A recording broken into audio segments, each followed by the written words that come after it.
Ok. El siguiente tema es ganando almas, movimiento que motiva. ¿Alguien quiere hacerme el favor de buscar la cita de Lucas 10, 21? Evangelio según San Lucas,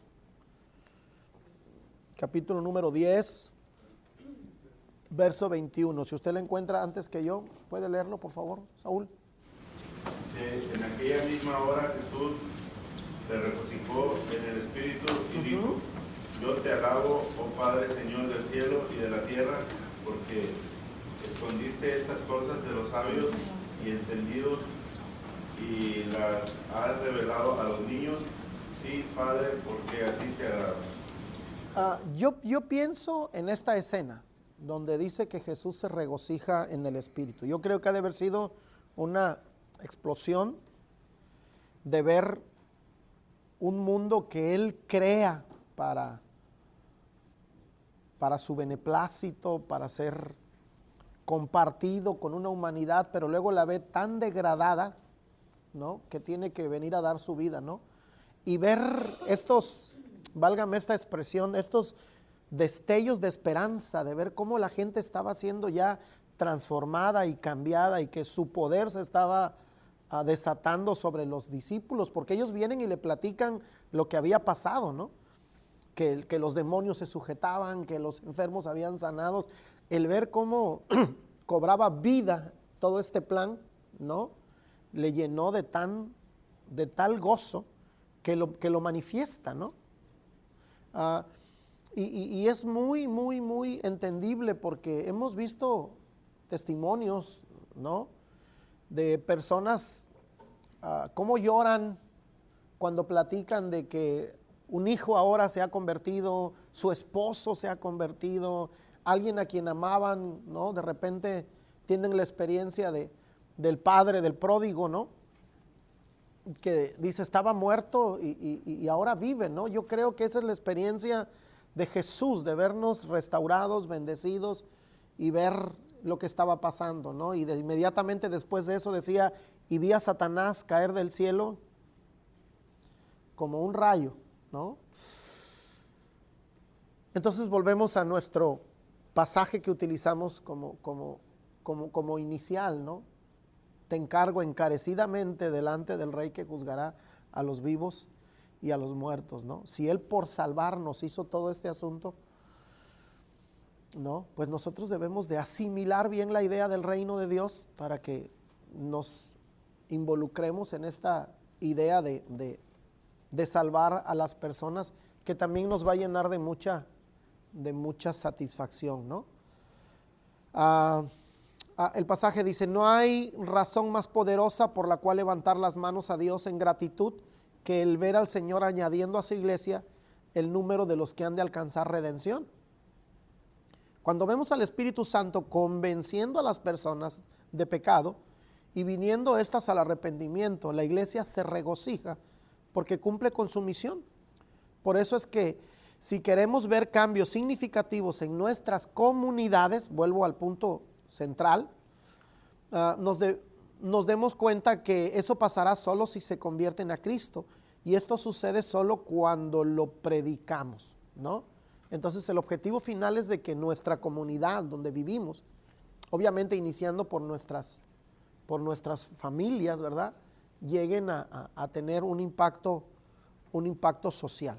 Bien, de lo que platicábamos hace rato, para cumplir con este pequeño objetivo, de lo que usted escuchó, algo que usted le haya, válgame esta expresión, le haya sonado así en su corazón y diga, no, pues aquí esto me redefine una idea o me hace captar esta idea, que quisiera hacer algún comentario del título del capítulo que vimos hace ratito. Alguien que diga, bueno, si es necesario esto. Alguien que, Chayán, Saúl, alguna idea. Valeria, ¿no? Pastor, ayúdanos.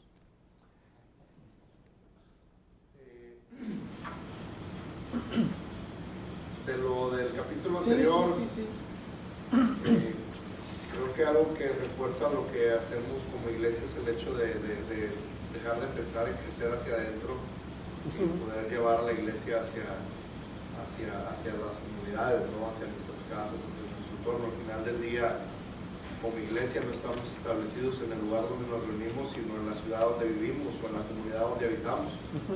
Entonces somos llamados a ser sal y luz en toda esa comunidad, ¿no? Y también, pues la mayoría de nosotros crecimos dentro de la iglesia, hablo de los que vienen de la congregación de nosotros, y nos toca vivir el evangelio no en los 70 ni en los 80, pero sí en el pegadito al 2000, cuando por primera vez escuchamos que se iba a acabar el mundo y tener esa sensación de escapista, ¿no? De, me arrepiento por miedo a irme al cielo, pero sin tener el apego a la comunidad donde estamos y querer que la comunidad pueda ser transformada, ¿no?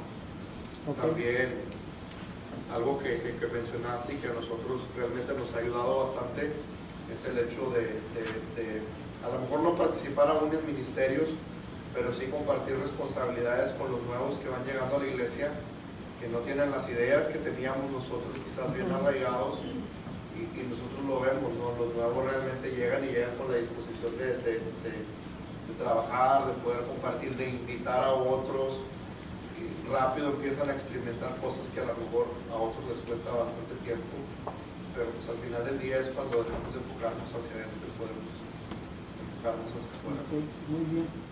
Entonces, es necesario que asimilemos, ¿no? Con las personas nuevas, bueno, ellos encauzarlos en esta idea redefinida, ¿verdad? Y obviamente los que vamos quedando, refrescar la idea para que podamos hacer el trabajo, ¿no? Entre la experiencia que tiene usted como cristiano ya de años y la disponibilidad y disposición que tienen estos nuevos convertidos de servir a Dios, ¿no? Y de echarle ganas en la evangelización. Víctor, ¿algún comentario? ¿No? Hermana.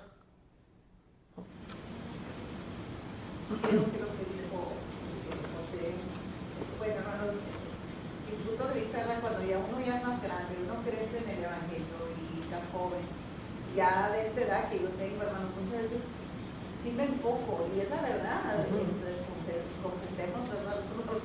Y sí me enfoco en que ya quiero irme, que ya, y se me olvida a veces que pues todavía hay vida y que tenemos, ¿me entiende? Eso me impactó mucho. Gracias yo por no su lo había visto honestidad, claro, ya nos vamos, hermanos, vamos, pero realmente sigue el mundo todavía no ha pasado el rato, y eso me va a ayudar mucho a regresar a la iglesia y enfocarme, ¿verdad? Y acordarme que no nomás soy yo, no nomás hay de mi edad, hay muchos jóvenes y que a lo mejor yo ya me voy de una manera u otra, pero yo sé que también eso me ayudó mucho, hermano. Gracias por su honestidad, hermana.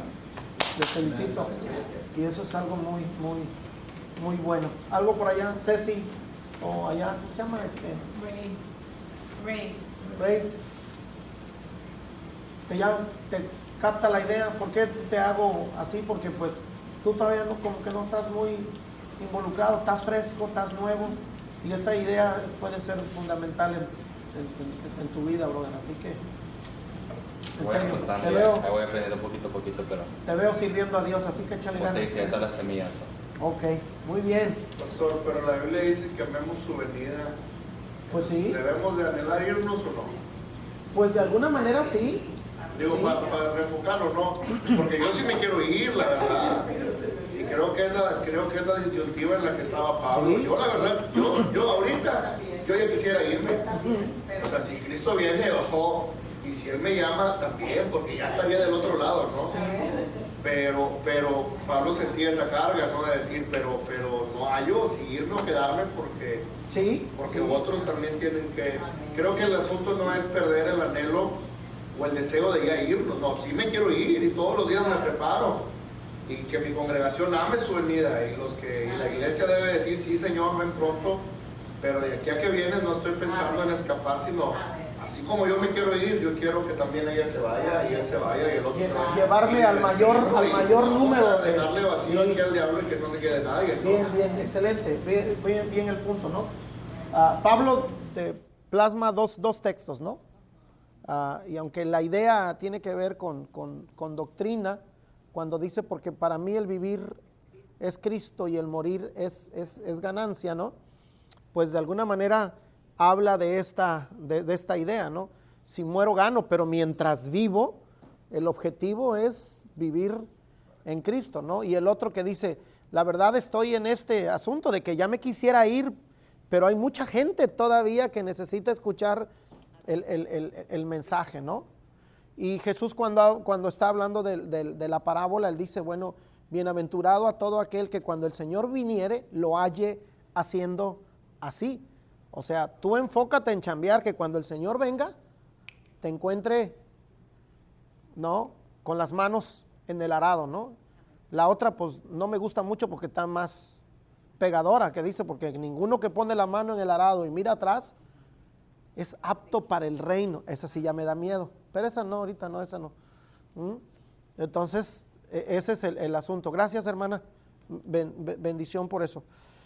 ¿Qué es la evangelización? Evangelizar es difundir las buenas nuevas del reino de Jesucristo, quien murió por nuestros pecados y fue resucitado de los muertos, y que como Señor reinante ahora ofrece el perdón de los pecados y el don libertador del Espíritu Santo a todos los que se arrepienten y creen en Él. Con Denny venía yo platicando algo interesante anoche, ¿no? De que, y no que no suceda algo, ¿no? Pero a veces solo nos enfocamos, a ver, ¿quiénes quieren recibir a Jesús como Salvador? A ver, levanten la mano, oren conmigo, ya, sale, ¿no? Yo no digo que Dios no haga algo ahí, por supuesto que sí, ¿no? Lo hizo conmigo, ¿no? Pero dejar a la gente solo ahí y sin el discipulado correspondiente es exponerlos, es como, válgame esta expresión, parir hijos y abandonarlos. O sea, ya levantó la mano, pues haz un seguimiento con él, un seguimiento discipular, ¿no? A ellos les quedó bien clara la idea, tan clara le quedó la idea de Mateo 28, 19 y 20, que cuando Pedro predica por primera vez, ¿no?, y la gente se arrepiente, el 41 y 42 de Hechos 2, ¿no?, 41 y 42 dice, y los que recibieron la palabra, es decir, se arrepintieron, fueron bautizados y añadidos a la iglesia. Esta es la parte evangelizadora. No podemos decir que alguien ha sido evangelizado hasta que no se bautiza. Porque dice, el que creyere y fuere bautizado será salvo. Dar por hecho de que ya levantaron la mano y ya, se me hace como que, bueno, irresponsable, ¿no? No continuar el trabajo con ellos. Es que ya levantó la mano. Sí, pero ¿quién lo va a atender? ¿Quién le va a completar, no?, el asunto de bautizarlo y de añadirlo a la iglesia? Un evangelizado tiene que dar estos 3 pasos, ¿no? Y luego el proceso de pastoreo, ya ve que le dije que el discipulado abarca evangelismo y pastoreo. Quiero hacer un buen discípulo, necesito evangelizarlo y pastorearlo. Y el proceso de pastoreo inicia con la perseverancia de 4 cosas. El verso 42 dice, y perseveraban. Y perseveraban. Mi trabajo es, mi hermano, quiero pastorearte, pero tu responsabilidad es perseverar. ¿En qué? En la doctrina de los apóstoles, en la comunión unos con otros, en el partimiento del pan y en las oraciones. Hay 4 cosas en las que yo te tengo que decir a ti que tienes que perseverar. Hermano, ¿no has venido a tu reunión de oración? Hermano, ¿no has venido a la doctrina? Hermano, ¿no has venido al culto, no? O a la reunión, la comunión, ¿no? Hermano, vamos a tener Santa Cena y recuerda que eso es nuestra reunión máxima de glorificación, ¿no? No te la pierdas. Perseveraban, ¿no? Perseveraban. Mi responsabilidad es pastorearte, la tuya es perseverar, ¿no? Entonces, ese es el asunto. Pastorear es ayudar a la gente a que persevere en estas cuatro cosas. Entonces, a evangelizar, que en la primera parte es difundimos y le enseñamos a la gente las 3 realidades de la vida de Jesús, ¿no? su muerte, su resurrección y su exaltación. Ahora, es la proclamación del Cristo bíblico e histórico como Salvador y Señor. No puedes hablar de Jesús solo como Salvador. Tienes que hablar de Jesús como Salvador y Señor. Es decir, te salva para que seas su Señor. No solo te salva para que sigas viviendo como tú quieres, no.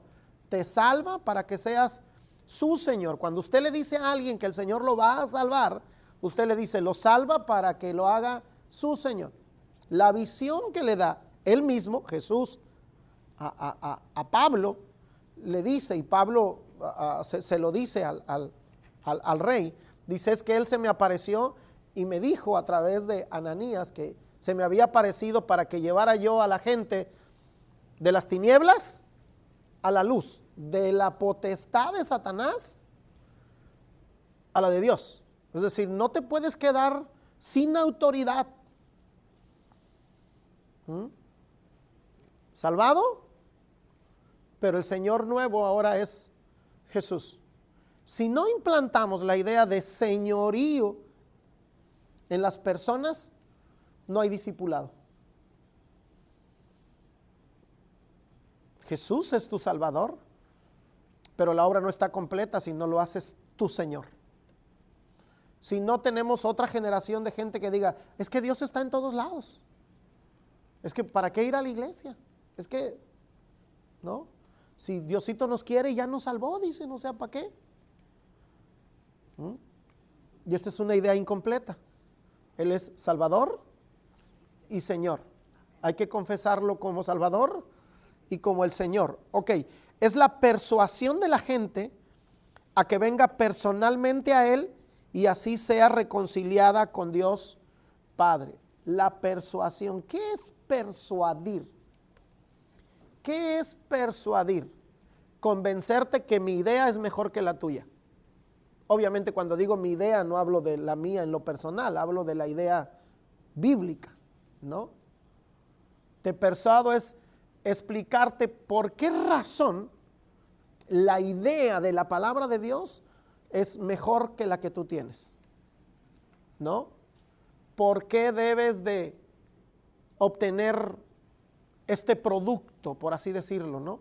Cuando alguien te va a vender algo, te persuade de que lo necesitas, te da razones de por qué debes comprarlo y te dice los beneficios de comprar ese asunto y tú quedas persuadido y dices, deme 2. Cuando no querías comprar ni uno, una vez que eres persuadido dices, deme 2, ¿no? O como cuando vas a la hamburguesa, ahorita está en especial, ¿quiere queso? El queso va gratis, póngale 2.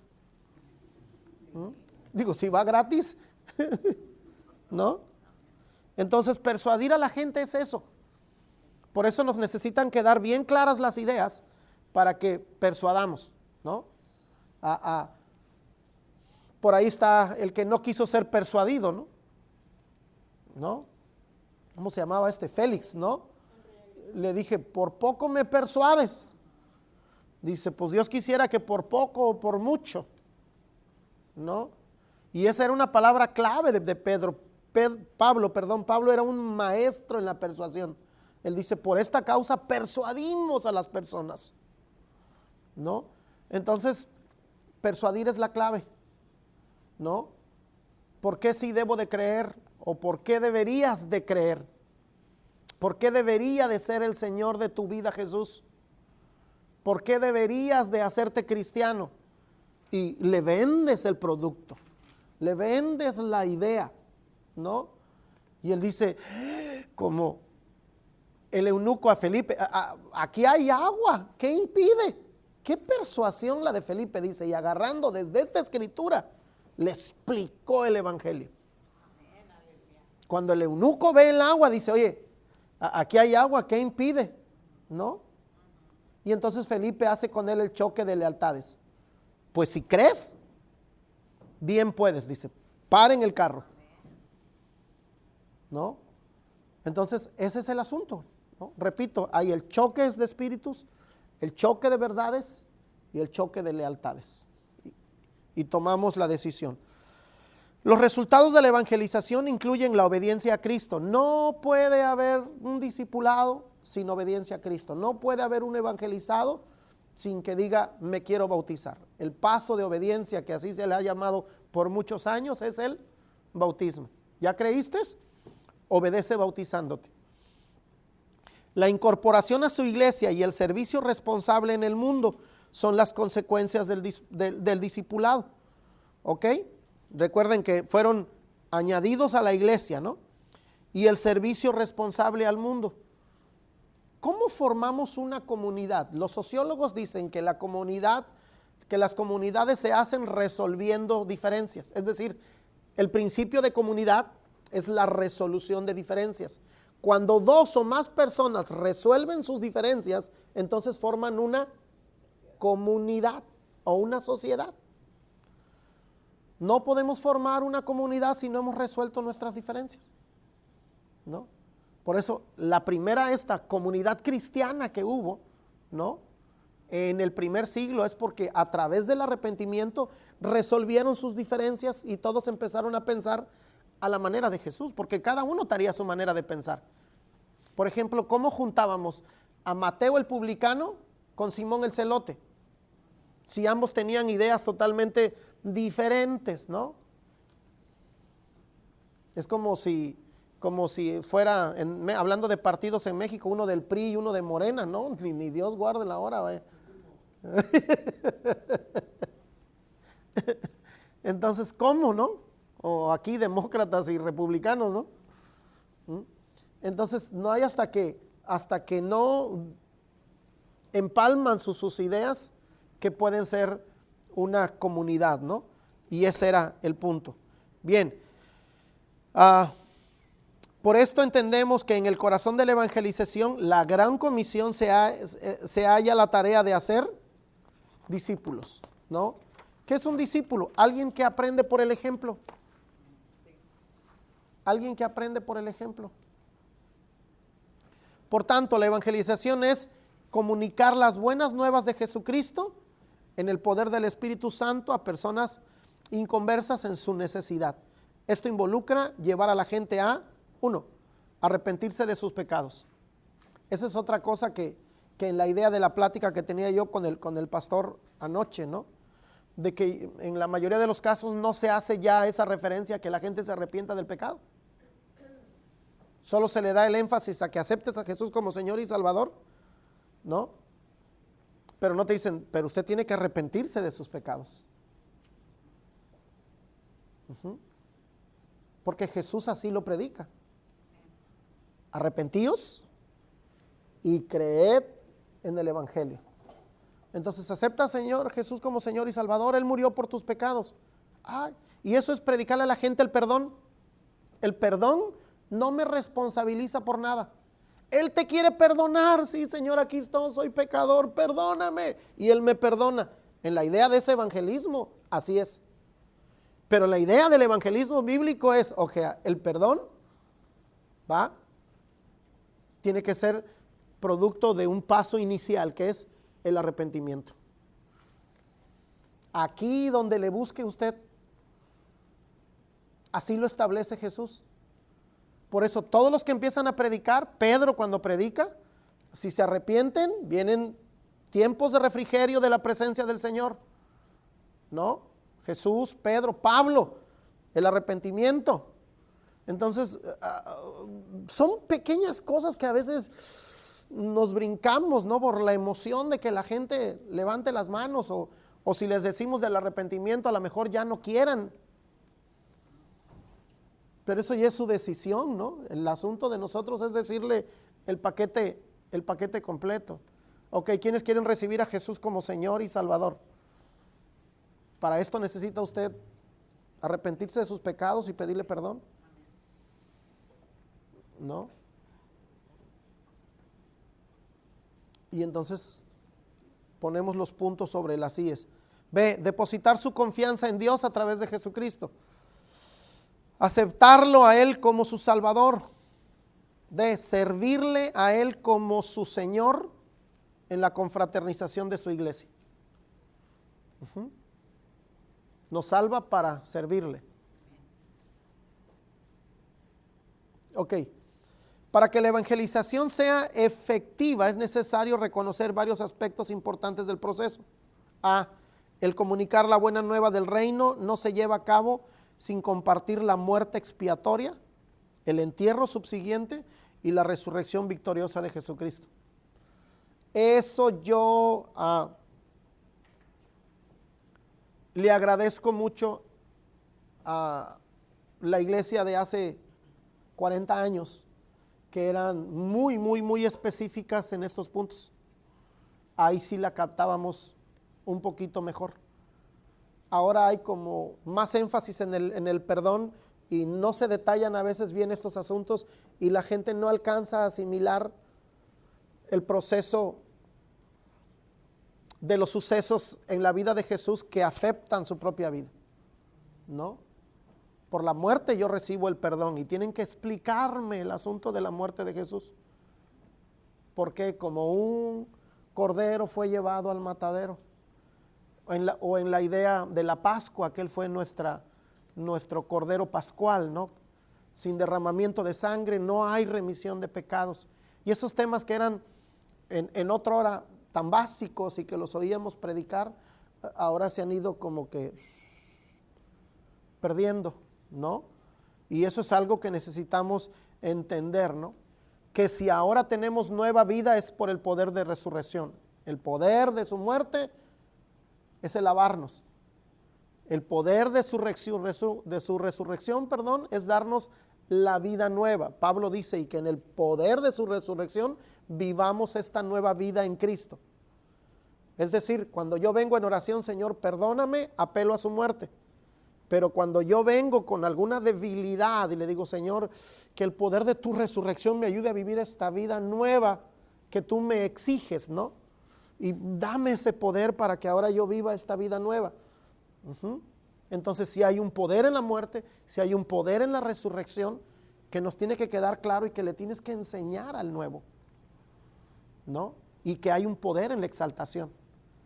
Cuando vino el Espíritu de Dios y cayó sobre de ellos, una de las cosas que dice Pedro, dice, es que en este momento Jesús está siendo exaltado a la diestra de Dios, y una vez exaltado, envió la promesa que el Padre nos había dicho. Entonces, estos procesos doctrinales son bien importantes para que la gente asimile las etapas del poder. Tengo el poder ahora, ¿verdad?, de ser librado del pecado. Tengo el poder ahora de vivir una vida nueva y tengo el poder ahora en el Espíritu de testificar la promesa de Dios. Y son temas que hay que predicar. Usted lo sabe, tal vez creció en esa época donde le explicaron bien, pero ahora hay que transmitirlo a las personas que vienen ahí, ¿no? Por eso dice, perseveraban en la doctrina. ¿Ok? Dice, es eficaz solo cuando se hace en el poder del Espíritu Santo. Él es el que convence de pecado. Señor, cuando comparta tu palabra, que tu Espíritu Santo convenza a las personas de pecado. ¿Por qué de pecado? Porque el primer paso es el arrepentimiento de ellos. Pero el primer paso mío es convencerlos de pecado. Vuelvo al mensaje de Pedro. El mensaje de Pedro es totalmente doctrinal, porque les habla y echa sobre ellos la responsabilidad. Y él envió a Cristo, a quien vosotros crucificasteis, y les pone el dedo y los responsabiliza. Y entonces ahí la gente, compungida de corazón, ¿qué tenemos que hacer para ser salvos? ¿Quién los convenció de pecado? Yo creo que mucho del poder que ahora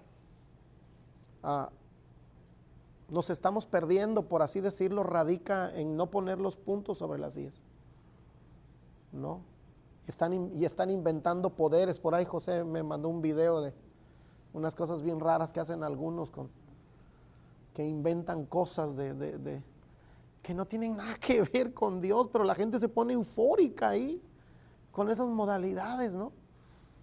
No sé, ¿no? Si la palabra, ¿no?, Martín Lutero dijo, la palabra no la tienes que defender, es solo un león, solo trázala bien y hará pedazos al enemigo. Entonces, hacer la obra de Dios sin el poder del Espíritu Santo es como querer jalar un camión de 22 ruedas solo con nuestras manos. Además, no queremos gente convencida, ¿sí no? Yo la puedo convencer, pero el que en realidad las convierte es el Espíritu de Dios. Es el que de repente los hace llorar y compungirse de corazón y les pone carga y Él mismo la libera, ¿no? C, la evangelización está dirigida al inconverso y tiene que ser planificada desde esa perspectiva, ¿no? Si lo más importante en nuestra congregación es de que la gente sea salvada y ese día llega gente nueva a su congregación y a usted le toca predicar, ¿no? Pero le tocó ese día hablar de servicio, usted tiene que tomar la decisión, ¿qué es más importante? ¿Seguir con el tema que usted ya había planeado y hablar de servicio o meter freno y decir sí, pero hay dos nuevos hoy y voy a tratar de darle aquí para que estas personas reciban algo, ¿no? Y eso es algo que tenemos que tener en perspectiva todo el tiempo. Ok, la evangelización necesita centrarse en la necesidad. La efectividad consiste en aplicar el mensaje del evangelio a la necesidad apremiante del inconverso. ¿Qué es? Su redención. Ok, Dios lo puede sanar si esa es su necesidad urgente. Dios lo puede sacar del problema en el que da si es la necesidad urgente. No, pero la necesidad importante es su ok, usted puede orar por salvación y después decir, ¿hay algún enfermo aquí? ¿Quieren pasar los enfermos? O a lo mejor en el mismo instante el Espíritu le revela y usted termina orando por la sanidad también de esa persona, ¿no? Porque es bien y cierto, cuando la gente trae bien metido en su cabeza alguna carga, algún problema, le cuesta mucho trabajo poner oído en otra cosa, ¿no? Pidámosle al Espíritu sabiduría para saber cómo nos enfocamos aquí en esto. Ok, el objetivo de la evangelización es que haya conversiones. El proceso de la evangelización no se completa hasta que la gente es convertida a Cristo, ¿no? Hay una transformación producto de el sembrar en ellos el reino de Dios. Continuamos explicando el evangelio. Solo hay un evangelio, ¿no? Yo escuché varios mensajes de esto, ¿no? Que decían, si aún un ángel viniera con otra idea, no aplica, ¿no? Pero esta verdad contiene dos partes. La primera tiene que ver con Dios y la historia de la redención. Es el relato de la muerte de Cristo por nuestros pecados, su entierro y resurrección de los muertos al tercer día.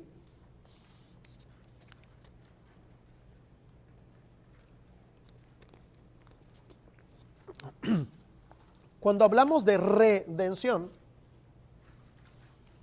hablamos de una idea, de algo que se perdió y que lo vuelves a recuperar, ¿no? Por eso Jesús dice que Él vino a buscar lo que se le había perdido. Entonces esa es la redención. Siempre hemos sido de Dios, siempre fuimos de Dios. Él nos crea en Cristo desde antes de la fundación del mundo, pero por el pecado la humanidad se perdió. Pero siempre fuimos de Dios. Job dice, de Él salí y a Él voy a regresar. Y eso no sabe cómo arroja luz cuando tú predicas, cuando tú evangelizas y le deja a la gente un sabor muy, muy agradable, porque se dan cuenta que no son producto de la casualidad, que no son producto del que a alguien se le ocurrió, ¿verdad? que su vida sí tiene identidad, que sí son alguien, que siempre fueron de Dios, solo que de alguna manera, por el pecado, nos perdimos. Pero Él vino a recuperar lo que se le había perdido. Cuando enfocamos bien la prédica de la redención, no sabe cómo la gente es conmovida. A veces no asimilamos bien la redención y les empezamos a decir, es que tú eres un pecador, eres un perdido, eres un hijo del diablo y necesitas venir a Dios. Pero cuando le dices, mira, ok, caíste en el poder del enemigo, pero nunca fuiste de él. La Escritura dice que fuiste creado desde antes de la fundación del mundo para ser salvados, para vivir bien, para estar bien. Te perdiste, pero Dios quiere que vuelvas a Él. Lo ilustras con la parábola del hijo pródigo. Se perdió, estaba muerto, pero siempre fue de casa. Entonces eso a la gente le da, y no sabes cómo aviva su llama de esperanza. Ese es el punto de la redención, ¿no? Inconscientemente a veces borramos la idea de la redención diciendo a la gente, no, tú eres hijo del diablo y naciste hijo del diablo. Entonces, ¿cómo? Puedes venir a Cristo, pero eso es no entender lo que pasó, ¿no? Porque hay muchos pasajes, ¿no?, que necesitamos asimilar a la hora de, ¿no?, y entenderlo. Alguien que lea Gálatas 1:9, por favor. Como antes hemos dicho, también ahora lo repito, si alguno os predica diferente evangelio del que habéis recibido, sea anatema. Eso es fuerte, ¿no? Entonces, comprendamos bien la idea, ¿qué es la evangelización? Por eso estamos aquí insistiendo y desarrollándolo desde diferentes puntos de vista para que entendamos toda la panorámica de lo que es esta evangelización y tengamos la carga de hacerlo, ¿ok? Primero los Corintios 15, sí, del 1 al 4. Sí, hermana, por favor, del 1 al 4. Ahora, amados hermanos, permítanme recordarles la buena noticia que ya les prediqué en ese entonces la recibieron con gusto y todavía permanecen firmes en ella. Esa es la buena noticia que los salva. Si ustedes siguen creyendo el mensaje que les prediqué, a menos que hayan creído algo que desde un principio nunca fue cierto. Yo les transmití a ustedes lo más importante y lo que se me había transmitido a mí también. Cristo murió por nuestros pecados, tal como dicen las Escrituras. Fue enterrado y el tercer día fue levantado de los muertos, tal como dicen las Escrituras. Amén. Ese es el punto. Lo que expliqué, eso sigo, ¿no? Punto clave. Lo que me enseñaron, eso digo. Y que Cristo murió y resucitó como dice la Escritura, ¿no? No es mi idea, no es mi invento, yo lo recibí y lo recibí de la Escritura, ¿no? Eso es algo muy claro de cómo presentar el Evangelio. Ahora, la segunda, página 5, tiene que ver con la explicación de la personalidad de Cristo en nosotros, ¿no?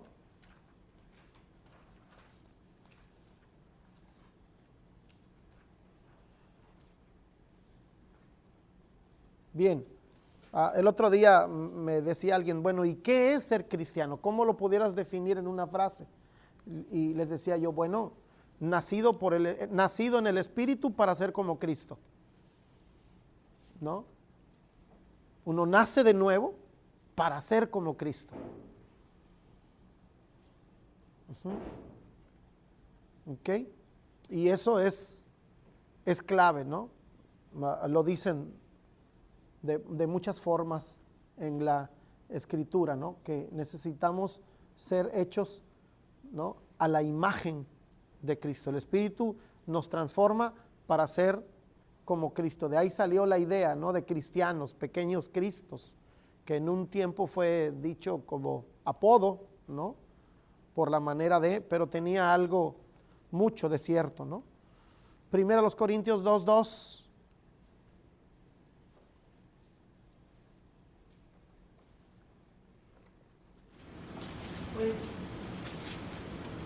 Pues decidí que mientras estuviera con ustedes, olvidaría todo excepto a Jesucristo, el que fue crucificado. Ok, bien. Ahora, el Evangelio no está completo en su presentación si no enfoca la atención a la persona de Cristo, ¿no? ¿Cuál es el punto? Ser movidos a Cristo. Por eso dice, y vosotros no aprendisteis así de Cristo. Entonces el enfoque es la transformación a la personalidad de Cristo. Cuando la gente conoce la verdad, entonces pueden conocer el plan de Dios. Y aquí tenemos algo que nos ayuda mucho y en mi época fue muy usado, el famoso camino romano de la salvación, para una persuasión con las personas, ¿no? Muchos de los folletitos de aquella época, ¿no?, traían este famoso camino romano, ¿no? La necesidad humana.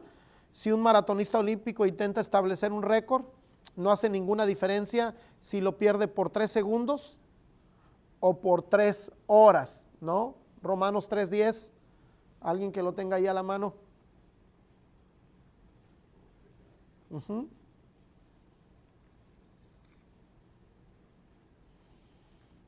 Y antes estos pasajes eran esenciales que nos los supiéramos de memoria para una evangelización ¿sí? Ok. Enseña, no que no haya nada bueno en nosotros, sino que Dios tiene una norma requerida para entrar al cielo. Esta es su justicia y ninguno de nosotros da el nivel de justicia requerido para entrar. Así que o lo recibes o no entras, ¿no? El nivel de justicia que se exige para entrar allí, o lo recibes o no entras, porque no hay ningún justo, nadie que pueda decir yo puedo entrar por mi propio mérito, por mis propias fuerzas. El verso 23 dice, sin importar qué tan buenos seamos, aún así no alcanzamos la santa norma de la perfección de Dios. Creo que todo el Antiguo Testamento tiene que ver con el esfuerzo de Dios de enseñarnos lo que perdimos. Nosotros, o sea, te voy a redimir, pero para que no vuelvas a echarlo a perder, te tengo que enseñar lo difícil que fue rescatarte y era necesario porque tú ya no podías regresar a mí. Soy tan santo, pero no lo alcanzas a concebir. Si yo me muestro así para contigo, te mueres. Le dijo a Moisés, no puedes verme, Moisés, no es solo de que quiera. En realidad el pecado es algo grave, te separó de tal manera de mí, te contaminó de tal manera de mí, que la única manera que puedas ver algo de mí y a lo lejos es de que yo ponga mi mano para que no mueras y ya cuando yo haya pasado tú alcances a ver mis espaldas. ¿Te das cuenta de lo grave que es el pecado? Que ya no pueden acceder. Antes me venían cara a cara, yo caminaba con Adán y Eva cara y cara y mi santidad y su santidad eran tan perfectas que ellos podían resistir toda mi gloria sin que les pasara nada. Eso lo perdieron.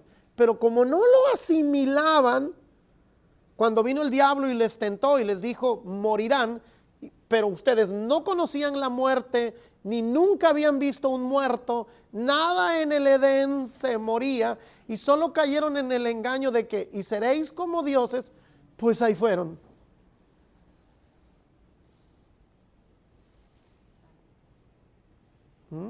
Entonces todo el Antiguo Testamento es el esfuerzo de Dios para revelarnos lo que habíamos perdido. Mi anhelo es tener comunión con ustedes, mi anhelo es vivir como ustedes, pero no me puedo acercar a ustedes porque no han sido redimidos todavía. Los pies de ustedes van de continuo al mal, yo soy santo. O sea, no es un capricho mío, dice Dios, es mi naturaleza. No es que esté enojado con ustedes, es mi naturaleza, los amo, pero no los puedo acercar por la contaminación que tienen. Por eso, Moisés, no voy a ir yo contigo, porque los voy a matar, no porque quiera. Es decir, los amo tanto que prefiero alejarme de ustedes y que vaya un ángel. Si el ángel va, no hay problema, él no los mata. Pero si voy yo, no van a poder soportar mi santidad. ¿No? Para que entendamos, uso a veces estas cosas, ¿no? No es que yo sufra problemas de ego o que sea sangrón, no sé cómo, pero quiero explicar esto, sino es que soy otra cosa y no puedo tener contacto con ustedes. No solo es cuestión de amor, ay sí, imagínate, ay hijo, te amo tanto, y te abraza y te hace ceniza.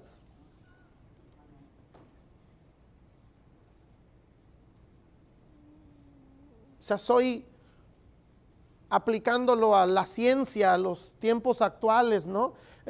Soy tanta energía pura que la contaminación que ustedes tienen no soporta mi energía pura. Hasta que ustedes no sean purificados, no van a poder con mi energía.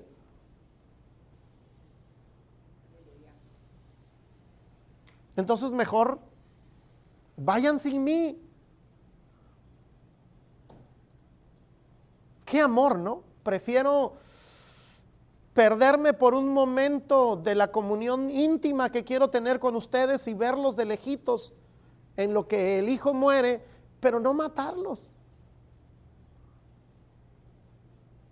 Y Moisés, que no entendía, dice, muéstranos tu gloria, Moisés. Si tú no vas con nosotros, yo no voy, Moisés, los voy a matar. Pero eso puedo entenderlo desde otra manera y me inspira mucho aquí el amor de Moisés. Porque dice, ok, ya entiendo de que si vas conmigo me matas, pero preferible intentar, aunque me mates, que perderme de conocerte cara a cara. Y pagó el precio, porque como no pudo santificarlo, Moisés, vámonos. Es una pasión por Dios, ¿no? ¿No? Pues aunque me mates, no puedo vivir sin tu amor. Quiero intentarlo, a ver si puedo ser perfecto para ti, aunque sea un ratito.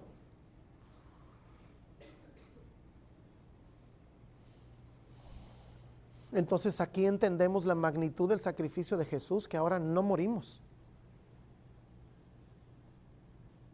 Y sí podemos tener con Él acceso, porque el velo se rasga. Cuando tú le enseñas esto a la gente, observa, antes solo entraba una sola persona, una vez al año, y a veces ni salía, nada más entraba. Nada más se oía allá adentro y entren por él. No, yo no entro.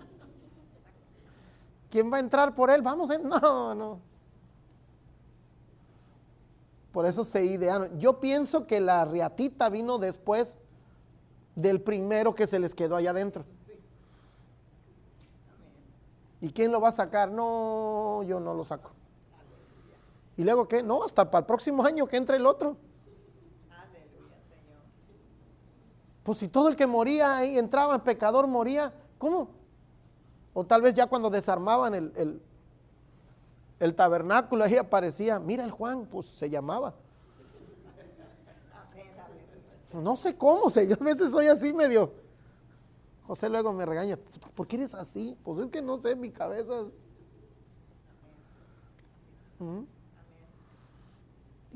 No, el año que viene ya lo metemos amarrado al que vaya a entrar. Si cae ya, lo jalamos. ¿No? O mandamos a alguien que no queriéramos a sacarlo. Entra, Saúl, buscarlo, dice.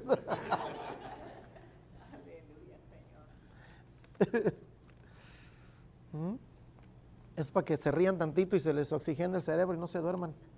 Tiempo, vámonos.